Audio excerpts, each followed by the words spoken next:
Hello, hi everyone. Welcome back to Woo Can Cook. My name is Wesley, and this is a show where we are slowly cooking our way through all of the food from my childhood. Today we're diving back into our series on Panda Express Hacks with a shot at their string bean chicken, which we're going to deconstruct, and then see if we can't amp it up a bit with some of my favorite additions drawn from more traditional Chinese wok cooking. For those who are not familiar, the Panda Express string bean chicken features, as you might guess, string beans or green beans, depending on who you ask, sweet white onion, and a bit of chicken breast done in a fairly mild ginger soy sauce, or at least that's what they call it. To me, of course, ginger and soy sauce are in most Chinese stir-fries already, so that sauce could very well be really anything.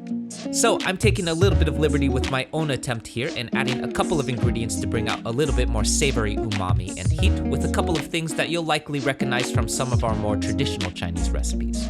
This is mainly going to be done with the addition of dark soy sauce, black bean paste, and my favorite combination of heat elements, some Chinese doubanjiang and spicy chili crisp oil, or lao gan ma.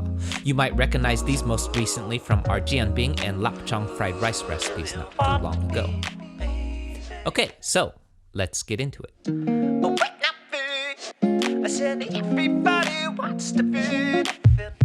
They still got streets, but they don't love me like they used to love it. And I'm reminded of how bad I used to. Okay, so starting things off, as with most of our stir fries, I'm crushing and mincing 4 cloves of garlic, followed by fine mincing 1 tablespoon or about 1 inch worth of ginger for our aromatic elements of our wok fry. Then moving on to our veggies, we're breaking out our green beans here, which, as you'll discover, are just string beans by a different name. I'm slicing these up into 1-inch pieces and then giving them a quick wash. We're going to be searing these in our wok in a bit, so I'm also being super careful to shake out as much of this water as possible, because any excess liquid that is left behind is going to be working against us during that sear. Then diving into my onion, this is half of a sweet white onion here, which I'm removing both the root and stem ends so that we can slice these into strips. I'm doing my very best to follow the Kenji Lopez radial slice technique and chop these at an angle to give us an evenly sized strip of onion, which, if I'm being honest, I don't think that I care that much, so I don't know. Then I'm setting all of this aside and we're diving into our chicken. Now, I am well aware that the Panda Express string bean chicken uses chicken breast, not thigh meat. It is literally in the name of the dish, but I actually think that this is going to work a lot better with chicken thigh though, because our chicken thigh is going to render out a little bit more fat during its sear, giving us a more crispy piece of chicken. If all you've got is chicken breast though, that's totally fine. Just add a little bit of extra oil during that sear and you're going to be okay. I'm slicing this up into thin strips. Watch as my cutting board magically cleans itself. Then we're diving into my marinade next. This is 4 tablespoons of soy sauce plus 1 tablespoon each of sesame oil, Shaoxing wine, and hoisin sauce for a bit of sweetness that is also going to aid in the development of our sear later on because of its sugar content. Then I'm rounding all of this out with half a teaspoon each of white pepper, kosher salt, and cornstarch to keep this from overcooking during the sear, and we're moving on to our sauce. Diving into our sauce next, I'm kicking things off with 4 tablespoons of soy sauce and 2 tablespoons of rice vinegar for a bit of brightness.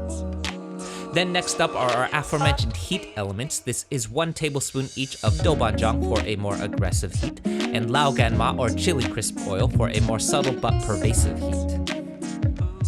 Then next are the 2 big elements that are going to help amp up our umami here. This is 2 tablespoons each of dark soy sauce and black bean paste.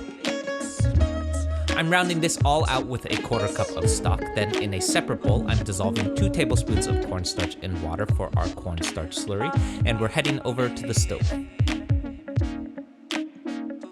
Okay, so over on the stove, I've got my wok heated up as hot as possible, and then I'm adding 4 tablespoons of peanut oil, and as always, long yao for that non-stick surface. Then I'm adding my chicken here 1 piece at a time, flat side down for a 2.5 minute sear. I'm being particularly careful to hold back as much of that liquid in my marinade as possible, because the more of this that gets into the wok, the more trouble that we're going to have getting things to sear properly. 2.5 minutes later, we're giving this a toss to reveal a wonderfully crispy seared piece of chicken that has developed. We're letting this go for another minute until cooked through, then removing, wiping down the wok, reheating, and doing one more long yao for our green beans. Just like we did with our chicken, I'm making sure that as much of my green beans are making contact with the wok surface as possible, while also holding back as much water from these as we possibly can. We're giving this another similar 2.5 minute sear before tossing, at which point you will have noticed that those green beans have also picked up a lovely searing and color. Unlike our chicken, however, these green beans are going to take a little bit more work for them to become tender, so I'm finishing this off by adding a 1/4 cup of water and then covering for 3 minutes while they steam. It's also worth mentioning that this bit is totally optional. If you like a crunchy green bean, definitely skip this step, but I personally can't stand it when green beans are undercooked though. Then next, I'm shifting my green beans to one side of the wok and then adding my aromatic ginger and garlic, making sure that they make good solid contact with that hot oil to bloom out their fragrant qualities. Once they are fragrant, I'm tossing everything to combine and then adding my onions to the wok and giving them a quick 2-minute toss until they're cooked just past the raw stage. Then finally, I'm adding my chicken back to the wok, followed by my sauce mixture and my cornstarch slurry to thicken things up, and we're ready to eat. Alright, so as you likely may have noticed, we've strayed pretty far from the original Panda Express string bean chicken, but god damn does this kick the pants off of their version. It's deeply savory and rich in flavor thanks to our dark soy sauce and black bean paste. It has a wonderfully subtle but not overwhelming heat coming from our doubanjiang and laoganma, and our chicken is perfectly crisp on its exterior while still super tender on its interior. I'm also more generally just a big fan of how this particular dish runs through a lot of the fundamentals of wok stir frying and Chinese cooking, and sort of just falls right in my personal cooking comfort zone too. If you're new to stir frying or wok cooking, this is definitely a great one to take a shot at because it touches on a lot of the fundamentals of timing and technique that you're gonna see come up in most stir fries as you build out your repertoire. It also uses a bunch of pantry sauces and elements that you will for sure see come up in many other stir-fry recipes too. So if you're just starting to build out your pantry, these are going to be a great investment.